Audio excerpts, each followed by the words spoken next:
50 വർഷം മുൻപ് ബഹിരാകാശത്തേക്ക് അയച്ച പേടകത്തിന്റെ അവശിഷ്ടങ്ങൾ ഏതാനും ദിവസങ്ങൾക്കുള്ളിൽ ഭൂമിയിലേക്ക് തകർന്നു വീഴാൻ പോകുന്നു. ശാസ്ത്ര സമൂഹത്തെ മാത്രമല്ല, ലോകത്തെ തന്നെ ആകാംക്ഷയുടെയും ആശങ്കയുടെയും മുൾമുനയിൽ നിർത്തുകയാണ് ആ വാർത്ത. പഴയ സോവിയറ്റ് യൂണിയന്റെ സ്പേസ് മിഷന്റെ ഭാഗമായി 1972 മാർച്ച് 31 ബഹിരാകാശത്തേക്ക് വിക്ഷേപിച്ച കോസ്മോസ് 482 എന്ന പേടകത്തിന്റെ അവശിഷ്ടങ്ങളാണ് ഭൂമിയിൽ പതിക്കാൻ പോകുന്നത്. സോവിയറ്റ് യൂണിയന്റെ പരാജയപ്പെട്ട ബഹിരാകാശ ദൗത്യങ്ങളിൽ ഒന്നാണ് ശുക്ര പര്യവേഷണം. ശുക്രന്റെ കാർബൺ ഡൈ ഓക്സൈഡ് നിറഞ്ഞ കട്ടിയുള്ള അന്തരീക്ഷത്തെ പ്രതിരോധിക്കുന്ന തരത്തിലായിരുന്നു കോസ്മോസ് 482 പേടകത്തിന്റെ നിർമ്മാണം. ശുക്രൻ ലക്ഷ്യമാക്കി 2 പേടകങ്ങളാണ് സോവിയറ്റ് യൂണിയൻ ബഹിരാകാശത്തേക്ക് വിക്ഷേപിച്ചിരുന്നത്. എന്നാൽ അവയിൽ ഒന്ന് മാത്രമാണ് വിജയകരമായി ശുക്രനിൽ ലാൻഡ് ചെയ്തത്. മറ്റൊരു പേടകത്തിന് ലക്ഷ്യസ്ഥാനത്ത് എത്താനുമായില്ല. റോക്കറ്റിന്റെ സാങ്കേതിക തകരാറാണ് തിരിച്ചടിയായത്. ഇതിനുശേഷം കോസ്മോസ് 482 ഒരിക്കലും ഭൂമിയുടെ ഭ്രമണപഥത്തിൽ നിന്ന് പുറത്തു കടന്നിട്ടില്ല. 500 കിലോയോളം ഭാരമുള്ള പേടകം ഉടൻ ഭൂമിയിൽ പതിക്കുമെന്നാണ് ഡച്ച് സാറ്റലൈറ്റ് ഗവേഷകനായ മാർക്കോ ലാംഗ്ബ്രോയിക്ക് പറയുന്നത്. മണിക്കൂറിൽ ഏകദേശം 250 കിലോമീറ്റർ വേഗത്തിലായിരിക്കും ഇത് ഭൂമിയുടെ അന്തരീക്ഷത്തിലേക്ക് തിരിച്ചിറങ്ങുക. 2025 മെയ് 10 ഭൂമിയിൽ തിരികെ പ്രവേശിക്കുമെന്നാണ് ലാംഗ്ബ്രോയിക്ക് പ്രവചിക്കുന്നത്. പേടകം ഏത് സമയത്ത് ഏത് ഭാഗത്ത് ഭൗമാന്തരീക്ഷത്തിലേക്ക് പ്രവേശിക്കുമെന്നത് നിലവിലെ സ്ഥിതിയിൽ പ്രവചിക്കാനാകില്ല. ഉൽക്കാശില പതിക്കുന്നതിന് സമാനമായിരിക്കും ഈ പ്രക്രിയ എന്നാണ് ഗവേഷകർ ചൂണ്ടിക്കാട്ടുന്നത്. എന്നാൽ കോസ്മോസ് പേടകം ഭൂമിയിലേക്ക് തിരികെ പ്രവേശിക്കുന്നതിനെ അത്ര ഭീതിയോടെ കാണേണ്ടതില്ലെന്നാണ് ലാംഗ്ബ്രോയിക്ക് അഭിപ്രായപ്പെടുന്നത്.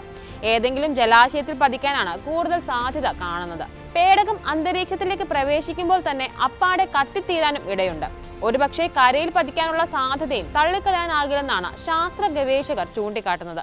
മിക്ക ബഹിരാകാശ പേടകങ്ങളും ഭൂമിയുടെ അന്തരീക്ഷത്തിലേക്ക് പ്രവേശിക്കുമ്പോൾ കത്തിച്ചാമ്പലാവുന്നതാണ് സാധാരണ കാണാറുള്ളത്. എന്നാൽ ശുക്രനിലെ ഉയർന്ന മർദ്ദവും കഠിനമായ ചൂടും അതിജീവിക്കാൻ കഴിയുന്ന തരത്തിൽ രൂപകൽപ്പന ചെയ്തതാണ് കോസ്മോസ് 482 പേടകം. അതിനാൽ തന്നെ കത്തിത്തീരാതെ ഭൂമിയിലേക്ക് പതിക്കാനുള്ള സാധ്യത ബാക്കി കിടക്കുന്നുണ്ട്. ഏറെ ദൈർഘ്യമേറിയതാണ് ഭൂമിയിലേക്ക് കോസ്മോസിന്റെ പുനഃപ്രവേശനത്തിന്റെ പാത. ഇതിനു പുറമെയാണ് പേടകത്തിന്റെ പഴക്കം. ഇതിനകം തന്നെ കോസ്മോസിന്റെ പല ഭാഗങ്ങളും തകർന്നു കഴിഞ്ഞിട്ടുണ്ട്. അവശേഷിക്കുന്ന ലാൻഡിംഗ് ക്യാപ്സ്യൂൾ വർഷങ്ങളായി ഭൂമിയുടെ ഭ്രമണപഥത്തിൽ ചുറ്റിക്കറങ്ങിക്കൊണ്ടിരിക്കുകയാണ്. ഗോളാകൃതിയിലുള്ള ഈ ലാൻഡിംഗ് ക്യാപ്സ്യൂൾ ക്രമേണ ഭൗമാന്തരീക്ഷത്തിലേക്ക് അടുത്തുകൊണ്ടിരിക്കുകയാണെന്നാണ് വിവരം.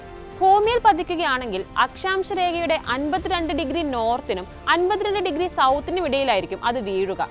ആഫ്രിക്കയും ലാറ്റിൻ അമേരിക്കയും ഓസ്ട്രേലിയയും അമേരിക്കയും എല്ലാം പൂർണ്ണമായും ഈ ഭാഗത്താണ് വരുന്നത്.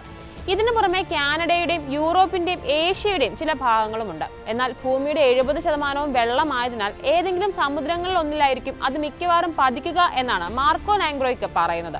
അതിനാൽ തന്നെ ആശങ്കപ്പെടുകയോ ഭയചകിതരാവുകയോ ചെയ്യേണ്ട ആവശ്യമില്ലെന്നാണ് അദ്ദേഹം ചൂണ്ടിക്കാട്ടുന്നത്. ഇനി സാധാരണ ഭൂനിലങ്ങളിലാണ് പേടകം പതിക്കുന്നതെങ്കിൽ ശ്രദ്ധിക്കേണ്ട ചില കാര്യങ്ങൾ ശാസ്ത്ര സംഘങ്ങൾ ചൂണ്ടിക്കാട്ടിയിട്ടുണ്ട്.